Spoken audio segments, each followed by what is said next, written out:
오늘은 성령의 열매 일곱 가지, 일곱 번째죠. 일곱 번째 충성이란 열매에 대해서 우리 살펴보려고 합니다.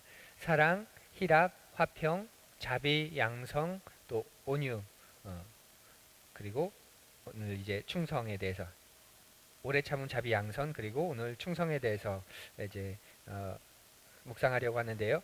우리가 살아가는 이 시대는 굉장히 하루가 빠르게 또 바삐 그렇게 돌아가고 있는 그런 세상입니다.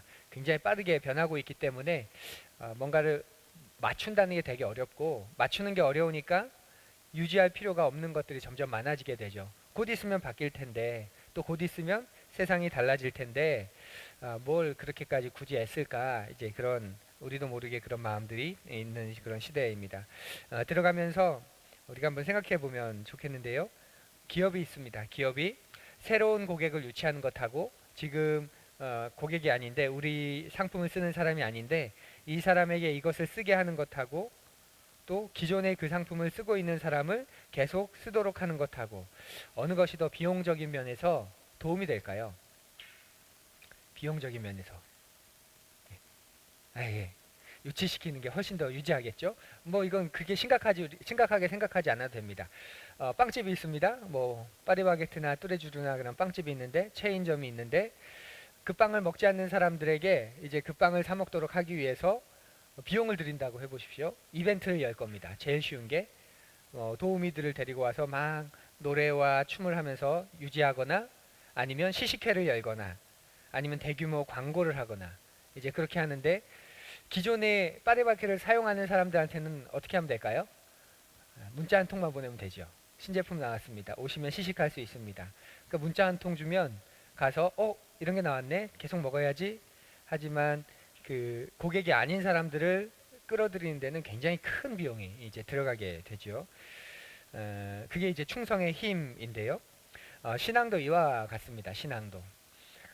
복음은 충성의 대상이 바뀌게 되는 거죠. 주인의 대상이 바뀌는 거예요. 예수님을 믿는다는 건, 우리가 신앙을 갖는다는 건 주인이 바뀐다는 겁니다. 그래서 복음은 주인을 바꾸게 합니다. 그래서 우리가 복음으로 변화되고 새로운 삶을 살 수 있는 이유는 우리의 주인이 바뀌었기 때문에 그런 거예요. 바뀌었기 때문에. 그러니까 하나님이 우리를 좀 도와줘서 이제 새로운 삶을 살게 되었다라는 그런 도움이 아니라, 주인이 바뀌었으니까 이제는 새로운 삶을 살 수밖에 없는 거죠. 그러니까 주인이 바뀌지 않고서는 우리는 새로운 삶을 살 수 없습니다. 그러니까 신앙 가운데에서, 교회 가운데에서 오랫동안 신앙생활을 했는데도 삶의 변화가 없고 여전하다, 그런 부분을 보면 우리가 가장 먼저 되짚어봐야 하는 게, 저 사람이 인생의 주인이 정말 바뀌었는가, 하나님이 정말 인생의 주인이 되셨는가, 우리가 그걸 좀 되짚어 보아야 하죠. 우리가 새로운 삶을 살 수 있는 이유는 주인이 바뀌었기 때문이고, 그런 까닭에 충성은 성령의 열매가 될 수 있는 겁니다. 예수님을 통해 주인이 바뀐 우리가 당연히 그 바뀐 주인에게 충성하며 사는 게 당연한 것이 되는 거죠. 이건 교회에서도 마찬가지입니다. 교회의 가장 중요한 부분 가운데 하나가 바로 새로운 회심자, 영혼들을 구원해내는 거죠. 교회는 교회 그 자체를 위해서 존재하는 게 아니라 영혼들을 위해서, 영혼들을 구원하게 하고 또 새로운 회심자를 얻기 위해 존재하는 곳인데, 그런데 이것을 가능하게 하는 것이 뭐냐면, 기존에 있는 교우들이 충성될 때, 헌신될 때 가능한 일입니다. 교회가 쇼핑몰 같은 곳이라면 교우들이 헌신할 필요가 없습니다. 쇼핑몰이면 그냥 편하게, 화려하게, 안전하게, 편안하게, 뭐 그렇게 편리하게 만들어 놓으면 되는 건데, 교회는 쇼핑몰이 아니죠. 우리가 교회를 표현할 때 몇 가지 말들이 있는데, 가장 많이 교회가 어떤 곳이냐 하고 할 때 가장 많이 하는 말 가운데 하나가 교회는 병원이다, 이렇게 말합니다. 교회는 학교다, 또 교회는 군대다, 이렇게 말하게 돼. 교회가 뭐라고요? 학교, 병원, 학교, 군대, 이렇게 우리가 표현합니다. 그래서 새로운 사람들이 유입되기 위해서는 기존에 그곳에 있는 사람들이 하나님 앞에서 온전한 자로 먼저 자라야 합니다. 그래야 교회가 교회다워지는 거예요. 많은 사람들이 교회로 온다고 교회가 교회다워지는 게 아니라는 거죠. 영혼을 구원하는 건 너무나도 중요한 일이지만, 교회의 사명이고 교회의 본질적인 모습이지만, 그래서 새로운 가족들이 없는, 새로운 생명들이 구원받지 못하는, 잉태되지 않는 그런 교회, 특별한 상황이 아니라면, 예를 들면 강원도 저 시골에 더 이상 새로운 사람들이 찾아오지 않고 그 마을이 이제 노령화돼서 사라지고 있는 뭐 그런 특별한 상황이 있는 곳이 아니라면, 도심 가운데 있는 교회라면, 사람들이 계속 들고 나는 그런 지역에 있는 교회라면 당연히 새로운 영혼들이 구원을 받고 또 그 새로운 영혼들을 통해서 계속 생명들이 잉태되어야 하죠. 그런데 많은 사람들이 교회로 온다고 그것이 중요한 일이긴 하지만 교회다운 게 아닙니다. 교회가 교회다워지기 위해서는 그 교회에 있는 사람들이 충성되고 더 헌신되어야 되는 거죠. 교회가 병원인데 의료진이 없다고 생각해 보십시오. 의료진이 없는 병원이 병원일까? 교회가 학교라고 하는데 학생은 많은데 교사는 없는 학교. 또 교회가 군대라고 하는데 지휘관, 장교는 없고 병사만 많아지는 군대. 그걸 더 이상 군대라고 할 수 없고 병원이라고 할 수 없고 학교라고 할 수 없지요. 그래서 충성이라는 것은 교회에서도 굉장히 중요한 영역입니다. 교회는 누가 지킬까요? 교회는 틀릴까봐 뭐 대답하기 겁나시죠? 교회를 누가 지킬까요? 뭐 하나님이 지킨다, 맞습니다. 성령께서 지켜주신다, 맞습니다. 그런데 교회를 누가 지키냐면 끝까지 그곳에 계신 분들이 지키는 겁니다. 이게 뭐 두말할 나위 없는 사실이죠. 설교를 기가 막히게 하는 목사님이 교회를 지키는 게 아니라, 신학자들이 교회를 지키는 게 아니라, 또 교회의 재정적인 여러 어려움들을 해결해 줄 수 있는 그런 재정적으로 도움이 될 수 있는 분들, 그런 분들이 교회를 지키는 게 아니라 결국 그 교회를 지킨 사람은 누구냐면 끝까지 마지막까지 그 교회에 남아있는 분들이 그 교회를 지키는 거죠. 끝까지 그 교회를 지키는 목사들이 있기에 교회가 지켜지는 것이고, 끝까지 그곳을 주님의 몸으로 생각하면서 그 공동체를 소중히 여기는 사람들이 있기에 교회가 지켜지는 거지, 그들의 충성, 그들의 신실함이 없으면 교회는 지켜지지 않습니다. 하나님이 지키시는데 어떻게 지키시냐면 그들을 통해서 지키시는 거죠. 그러면 우리가 성경 안으로 들어가서 성경에 나오는 충성과 신실함의 의미는 어떤 건지 좀 생각해 보면요. 하나님은 약속을 지키시는 분입니다. 일양 미쁘시다 이런 말이 있는데 하나님은 약속을 지키시는 분입니다. 그래서 하나님이 내가 너희들에게 미쁘니 너희도 나에게 신실할 것을 요구하시는 분, 그게 성경에 나온 하나님의 아주 중요한 모습 가운데 하나입니다. 하나님을 신뢰할 수 있고 하나님을 우리가 기대할 수 있고 하나님께 기도할 수 있는 이유는 그 하나님이 신실하신 분이기 때문에 그런 것이죠. 그 말에 대해서 책임을 지시는 분이시기 때문에 그렇습니다.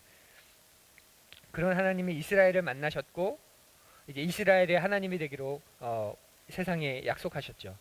그래서 하나님을 믿지 않는 이스라엘, 상상할 수 없는데 어떻게 이스라엘이 하나님을 안 믿을 수 있어? 그 은혜를 입은 이스라엘이 또 반대도 마찬가지입니다. 이스라엘을 떠난 하나님도 상상할 수 없습니다. 이스라엘보다 훨씬 크신 하나님, 온 우주보다 크신 하나님이신데 이스라엘을 떠난 하나님은 또한 상상할 수 없는 것이지요. 그렇게 하나님은 자신 스스로를 제한하셨고 이스라엘 안으로 자기를 묶어두신 거죠. 이게 얼마나 놀라운 사실이냐면 이 하나님이 우리의 하나님이라는 거예요. 하나님이 우리에게 자신을 묶어버리셨다는 겁니다. 그러니까 나를 떠나서 하나님이 어떤 분이신지 드러내지 않겠다고 말씀하신 거예요. 구원하신 나를 통해서, 하나님의 자녀 삼아주신 나를 위해서, 우리 교회를 위해서, 우리 교회를 떠나서, 우리 가정을 떠나서 하나님이 어떤 분이신지 드러내는 것을 기뻐하지 않는 분이시라는 겁니다. 구원하신 이유는 내가 너에게 구속되겠다. 우리의 주님이 되신 이유는 내가 너희들을 통해서 내가 어떤 존재인지를 나타내겠다. 마치 이스라엘 통해서 그렇게 하신 것처럼. 그렇기에 우리를 통해서 하나님이 어떤 분이신지를 나타내는 것을 하나님은 좋아하시고 기뻐하십니다. 그만큼 하나님은 신실하신 분이고 충성되신 분입니다. 바울은 우리가 그렇게 그리스도 안에서 부름받은 것을 하나님의 신실하심에 의한 결과라고 말하는데요. 거기 2페이지 중간에 있는 말씀 우리 같이 읽어볼까요? 2페이지 중간에 진하게 첫 번째로 나온 말씀, 하나님은 함께 있습니다. 하나님은 신실하신 분이십니다. 하나님께서는 여러분을 부르셔서 그 아들 우리 주 예수 그리스도와 친교를 가지게 하여 주셨습니다. 하나님은 신실하신 분이시다. 바울이 먼저 선언적으로 고백하지요. 그렇기 때문에 우리가 예수 그리스도와 하나님과 교제할 수 있다. 하나님이 신실하신 분이시기 때문에, 변덕스러운 분이 아니시기 때문에 그렇다는 겁니다. 요한 사도 역시 우리가 하나님의 용서를 확신할 수 있는 이유도 하나님의 신실하심에 있다고 가르칩니다. 거기도 읽어보죠. 우리가 우리 죄를 자백하면 하나님은 신실하시고 의로우신 분이셔서 우리 죄를 용서하시고 모든 불의에서 우리를 깨끗하게 해주실 것입니다. 우리가 날마다 왜 우리의 죄를 자백할 수 있습니까? 왜 하나님 앞에 용서를 구하면서도 담대함이 있습니까? 하나님이 신실하신 분이기 때문에 그렇죠. 용서해 주시겠다는 약속을 주신 분이시기 때문에 그런 거죠. 그런데 문제가 뭐냐면 하나님은 그토록 신실하신 분인데 우리는 그렇지 않다는 겁니다. 성경을 보면 하나같이 인간들이 하나님 앞에서 신실하지 않다는 것을 말을 합니다. 믿음의 조상들 역시도 이런 말을 합니다. 완곡하고 패역하여 그들의 마음이 정직하지 못하며 그 심령이 하나님께 충성하지 아니하는 세대다라고 말이죠. 그만큼 우리가 하나님 앞에 온전히 서지 못하는 그 배반하는 그런 사람들이다라고 성경은 인간에 대해서 증언합니다. 그리고 자기 하나님을 신뢰하지 않고 자기 고집대로 하다가 비극적인 종말을 맞이한 사람들의 이야기가 가득 차 있습니다. 그래서 성경을 보면 충성된 사람들은 하늘의 복을 받지만 또 영원한 영생의 복을 얻지만 충성되지 않는 사람은 신실하지 않는 사람은 심판을 받게 되고 비극적인 결말을 맞게 되는 것, 그것이 바로 하나님 성경 안에서 우리가 보는 신실의 모습, 충성의 모습입니다. 그렇다면 우리가 살아가는 시대는 어떨까요? 우리가 살아가는 시대 속에서 특별히 충성됨이라는 것, 신실하다는 것을 지키는 것이 굉장히 어려운 그런 시대 속에서 우리가 살고 있어요. 그 가운데 하나가 우리가 사는 시대는 헛된 것, 특별히 일회적인 것을 굉장히 부추기는 그런 문화입니다. 헌신과 신실함에 대한 우리의 개념을 저해하는 이 시대의 지배적인 문화 가운데 하나가 뭐냐면 일회적인 것을 굉장히 선호하는, 일회용품을 선호하는 풍조입니다. 좀 의아하지 않으세요? 아니, 일회용품하고 충성됨과 신실함하고 무슨 상관이 있을까? 우리는 일회용품을 굉장히 좋아합니다. 왜냐하면 편리하니까요. 뭐 냅킨, 종이컵, 또 접시, 포장지, 심지어는 제가 어렸을 때 는 컨택트 렌즈를 자기 전에 이렇게 넣고 아침에 일어나서 끼고 그래 깜빡했다고 안 가져오고 이제 그런 친구들의 모습을 보았는데 요즘에는 일회용 렌즈를 이제 거의 모든 사람이 일회용 렌즈를 쓰는 것 같더라고요. 저렴하기도 하지만 그래서 오늘날 우리가 사는 시대는 일회용품, 일회적인 그런 용품을 굉장히 선호합니다. 그리고 신제품들이 계속 등장하고 무엇보다 점점 저렴해지고 있습니다. 일회용품들이. 그러다 보니까 이제 경제성에서도 유익이 되니까 전에는 양심의 가책 때문에 그래도 하면서 일회용품을 안 썼는데 이제는 경제적으로도 일회용품이 훨씬 싸요. 뭐 장기적으로 보면 아니겠지만 일단 어느 정도 일정 기간을 보면 일회용품이 훨씬 더 쌉니다. 그리고 유지할 필요가 없고 유지비가 들어가지 않고 그렇기 때문에 신경도 덜 쓰게 되고 시간적으로도 유익하고 경제적으로도 유익하고 그래서 점점 일회용품이 환영받고 있죠. 그래서 손질해서 쓰기보다는 쓰고 버릴 수 있는 물건을 만들고 편의성 때문에 일회용품을 쓴다는 식으로 우리 스스로도 납득시킵니다. 그런데 문제가 뭐냐면 이런 문화 속에서 우리가 좀 생각해야 하는 문제가 뭐냐면 일회용품은 우리에게 아무것도 요구하지 않는다는 거예요. 일회용품이 뭐라고요? 우리한테 아무것도 요구하지 않습니다. 일회용품이 아닌 것은 우리에게 요구하는 게 있습니다. 나를 좀 잘 간수해달라, 건사해달라, 유지해달라, 잘 사용할 수 있도록 씻어놓고 말려놓고 그 다음에 바로 쓸 수 있도록 계속 청결함을 유지해달라. 뭐 옷도 그렇고요. 옷은 일회용품이 아니죠. 옷도 그렇고 자동차도 그렇고 집도 그렇고 우리가 일정 기간을 사용해야 되는 것 그리고 우리가 잘 관리하면 관리할수록 쾌적하게 사용할 수 있는 모든 것은 우리에게 요구합니다. 시간을 들여달라고 또 노력을 들여달라고. 그런데 이 일회용품은 우리에게 아무것도 요구하지 않습니다. 그래서 편리한 거잖아요. 그렇죠?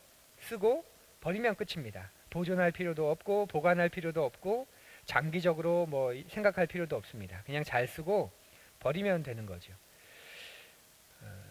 그러다 보니까 이제 점점 일회용품에 대해서만이 아니라 이런 생각들이 이런 문화와 이런 가치관들이 일회용이 아닌 물건에도 점점 적용되는 것 같습니다. 이제는 그냥 낡으면 고장나면 수선하기보다는 웬만하면 새 것을 사죠. 왜냐하면 수선 비용이 더 비싸게 들기 때문이기도 하고 더 이상 부품이 나오지 않기 때문에 곧바로 부품이 사라지기 때문에 그렇기도 합니다. 그런데 이런 문화 속에서 점점 우리도 모르게 영향을 받습니다. 우리가 이런 걸 좀 생각해 볼 필요가 있어요. 텔레비전이나 인터넷이 굉장히 부정적인 영향을 준다고 우리가 보통적으로 생각하죠. 그래서 그것을 좀 금합니다. 그 말은 그런 것들에 계속 노출되면 그것들이 주는 문화가 우리에게 계속 찾아온다는 거예요. 그 말을 그대로 우리 사는 시대 속으로 가져오면 이 시대를 다스리는 공중의 권세 잡은 공중의 권세 잡은 자들인데 그들이 문화를 통해서 시대의 사상을 통해서 우리에게 영향을 미친다고 한다면 우리가 살아가는 이 시대 속의 문화나 사상들 역시도 계속 우리에게 무언가를 요구하고 또 영향을 미치는 것이죠. 그래서 이런 일회적인 문화가 어디까지 영향을 미치냐면 인간관계에서도 영향을 미칩니다. 더 이상 쓸모가 없다, 더 이상 유익하지 않다, 그렇게 생각될 때 너무나도 쉽게 정리해버리는 것, 이게 오늘날의 문화입니다. 심지어는 고용주들은 알바생들을 그렇게 심각하게 여기지 않습니다. 그렇게 중요하게 여기지 않습니다.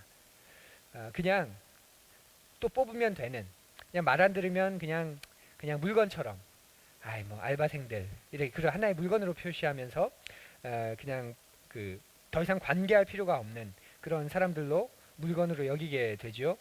그래서 충성심을 기대하지 않습니다. 뭐 쟤네들 좀 이따 갈 애들인데 그렇게 충성심을 요구하지도 않고 마찬가지로 반대 역시도 마찬가지입니다. 그래서 필요 없으면 그냥 처분하면 되는, 그냥 끊으면 되는.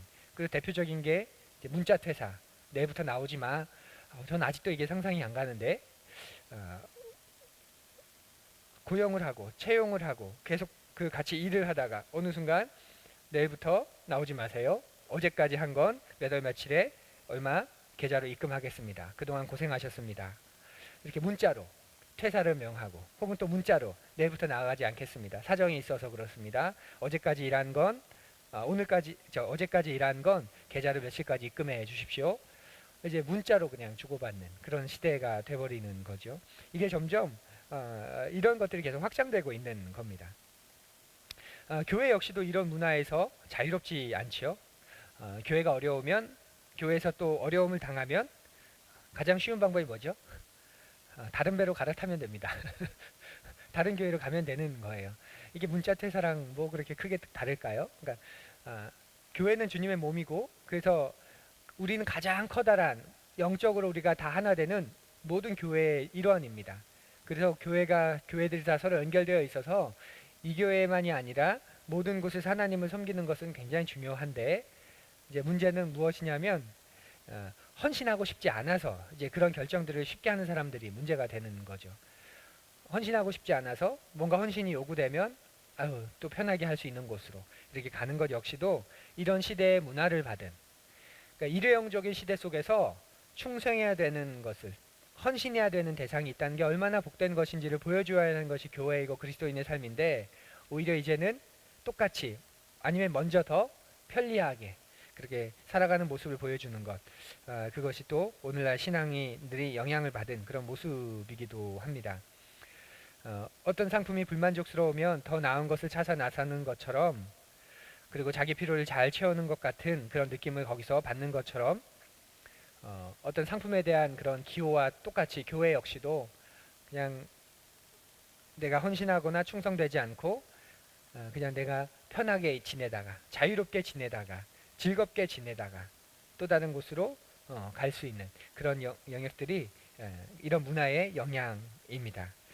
또 두 번째로 오늘날 우리가 충성됨과 신실함을 유지하는 게 굉장히 어려운 이유 가운데 하나가 이 시대가 헌신이라는 것을 굉장히 무가치하게 여기는 문화입니다. 헌신을 불필요하게, 뭐하러 헌신해? 이런 거죠. 왜냐하면 자기를 숭배하기 때문에 그런 거예요. 다른 사람을 숭배하면요, 다른 사람을 중요하게 여기면 헌신을 굉장히 중요하게 여깁니다. 왜냐하면 다른 사람이 중요하니까. 가정에서 배우자가 상대방을 중요하게 여긴다고 생각해 보십시오. 남편은 아내를, 아내는 남편을, 자녀는 부모를, 부모는 자녀를. 상대방을 중요하게 여기면 헌신한다는 것을 지극히 당연하게 여깁니다. 그런데 내가 중요하게 여기는 순간, 자기를 숭배하게 되는 순간은 이제부터는 헌신과 충성은 필요 없는 개념이 돼요. 왜 내가 구속돼야 돼? 내가 얼마나 존귀한데? 내가 얼마나 소중한데? 왜 내가 약속을 이렇게까지 하면서 지켜줘야 돼? 이렇게 되는 거고, 그러다 보니까 점점 어떻게 되냐면 구체적인 약속을 안 세우는 거죠. 구체적인 약속을 하면 지켜야 되는 의무감이 생기는데, 그래 나중에, 다음번에, 그래 기회가 되면, 뭐 한번 생각해보고, 뭐 때가 되면, 이제 이렇게 말하면서 구체적인 약속을 하지 않습니다. 그게 이제 헌신을 외면하는 거죠. 그리고 구체적인 약속 속에서도 뭐 이제 서로 그렇게 크게 기대하지 않습니다. 많이 듣는 말이 요즘에 나한테 기대지 마라. 왜 사람한테 자꾸 기대려고 그래? 그런 말을 많이 듣습니다. 맞는 말인데 반만 맞는 말이죠. 반만. 자녀가 부모에게 기대지 않으면 어떡하겠습니까? 교우들이 목사에게 기대지 않으면 어떡할까요? 또 목사가 교우들에게 기대지 않으면 어떡할까요? 저는 그건 공동체가 아니라고 생각합니다. 또 제가 좀 싫어하는 말 가운데 몇 가지 가운데 하나가 사람은 신뢰의 대상이 아니라 사랑의 대상이다. 전 이 말 그렇게 좋아하지 않습니다. 하나님이 저를 사랑하시는데 어떻게 사랑하시냐면 저를 신뢰해 주시는 거예요. 번번이 실패하는 거 아시면서도 번번이 자꾸 하나님 발등을 찍는 것 같은 거 알면서도 또다시 용서를 해주시면서 신뢰해 주시는 거죠. 또다시 맡겨주시는 거죠. 또 제가 교회에서 만난 어른들도 많은 분들이 그랬습니다. 저에게 부서를 맡겨주셨고 저에게 어떤 일을 맡겨주셨고 책임지고 해봐. 그만큼 제가 자랐고 그만큼 제가 성장했습니다. 사람은 신뢰의 대상이 아니라 사랑의 대상이야. 이게 어떤 의미에서 나온 말인지 알 것 같아요. 사랑하다가 뒤통수 맞아서, 사랑하다가 상처 입어서. 개척교회 목사님들이 이런 말 많이 하십니다. 박 목사님, 아직 상처를 안 입어봐서 모르는 것 같은데 사람은 사랑의 대상이에요. 신뢰하지 마세요. 신뢰하다 나중에 정말 힘들어져요. 그렇게 말씀하시는데 어떤 의도에서 하시는 줄 알기 때문에 네, 제가 한쪽에 잘 새겨두겠습니다 말은 하지만 또 제 한편으로는 사랑하니까 신뢰하는 겁니다. 지금도 하나님 저를 사랑해 주시고 신뢰해 주시고 교우들이 저를 사랑해 줘서 저를 신뢰해 주는 것처럼 저도 사랑하기 때문에 사랑하는 만큼 신뢰하라고 하나님이 말씀하십니다. 이렇게 마음으로는 되뇌이고 있습니다. 근데 점점 그렇게 헌신한다는 걸, 충성되는 걸 외면하는 거죠. 믿는 도끼에 발등 찍힌다. 그래서 이 말도 싫어합니다. 믿으니까 발등 찍히는 거지 안 믿으면 발등 안 찍힐 필요가 없습니다. 헌신을 외면하고 충성을 외면하고 일회적인 것을 좋아하고 더 이상 어떤 것도 책임을 내놓지 않으면 발등 찍힐 일도 없고 실망할 필요도 없고 뒤통수 맞을 필요도 없고 상처 입을 필요도 없는데 문제는 거기에 정말 영생이 있을까? 생명이 있을까? 성숙과 그리스도를 닮아가는 삶의 모습이 있을까? 우리가 진지하게 돌아봐야 하는 거죠. 그리고 하나님이 오늘도 우리에게 헌신하시고 올해도 우리를 하나님의 열심으로 인도하셨다면 이 문화가 그런 성경의 문화와 또 하나님이 가르쳐 주시는 것과는 많이 엇나가 있구나. 우리가 그런 판단을 충분히 할 수 있어야 됩니다. 그리고 세 번째로는 충성과 신실함의 대상을 헷갈리게 하는 문화이죠. 영원한 존재, 영원하신 하나님께 충성되는 것보다는 점점 이제 유한한 것에 충성되게 만드는 거예요. 물품 같은 거, 제품 같은 거, 그런 것들에 충성되게 만들다 보니까 좀 있으면 또 신제품이 나와요. 그러다 보니까 이제 지속적으로 뭔가를 충성한다는 것들이 점점 의미가 없어집니다. 그러다 보니까 이제 실망하게 되고 상처 입게 되고 그러다 보니까 내가 신실함을 유지하는 것, 충성하는 것 그것을 점점 이제 외면하게 되는 거죠. 영원하신 하나님께 충성하는 것 대신에 이제 나라에 충성하는 사람들이 점점 많이 생깁니다. 그리스도인들 가운데서 뭐 그리스도인이 아닌 사람은 뭐 우리가 말할 필요가 없죠. 그분들에게는 자기가 충성하는 대상이 자기의 주인이니까. 근데 영원하신 하나님, 모든 것 위에 뛰어나신 하나님을 믿으면서도 나라에 충성하는, 혹은 정당에 충성하는, 혹은 이념에 충성하는. 그래서 저분들이 하나님을 저렇게 믿으면 어마어마한 일들이 일어날 텐데 하나님은 굉장히 사소하게 믿는 것 같아요.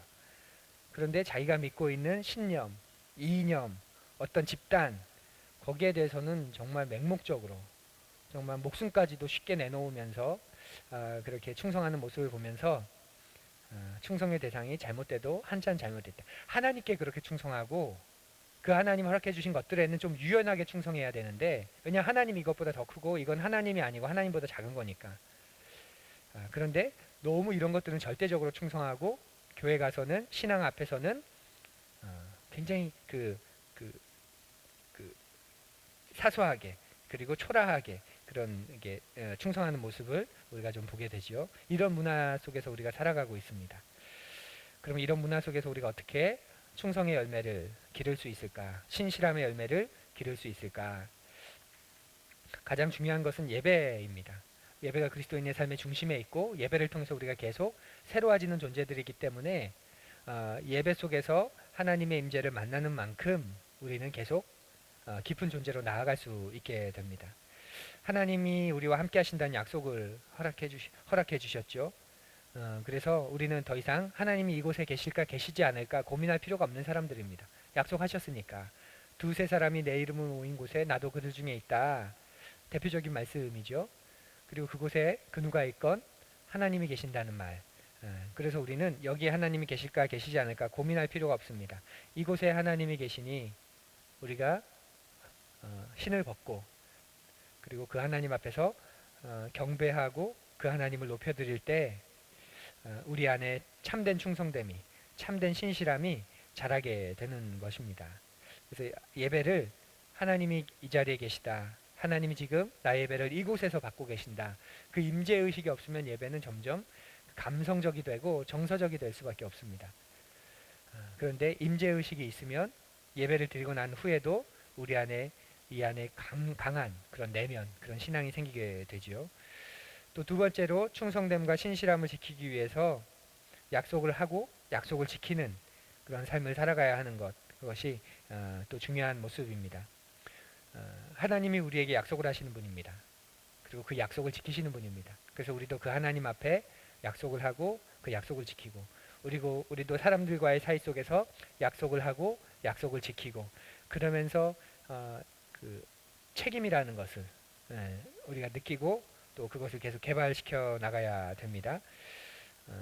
그래서 우리가 살아가는 삶들이 다른 사람들과의 관계가 다 우리의 책임이 들어있고 우리의 헌신이 요구된다는 것. 결혼도 그렇고 또 인간관계도 그렇고 회사 속에서의 생활도 그렇고 교회 안에서의 생활도 그렇고 무리한 약속을 하는 것은 금하지만 또 나를 과시하기 위한 그런 약속들 공수표 날리는 그런 약속들은 우리가 해서는 안 되지만 그러나 나를 성숙시켜 줄 수 있는 또 나를 고양시켜 줄 수 있는 또 내가 믿음을 가지고 지킬 필요가 있는 그런 약속들이 있다면 그런 것들 우리가 내 스스로에게 그리고 하나님에게 혹은 다른 사람과 관계 속에서 하고 또 그걸 계속 지키기 위해서 고군분투할 때 우리의 충성의 열매가 우리에게 점점 맺혀지게 되는 것 바로 거기에 있습니다.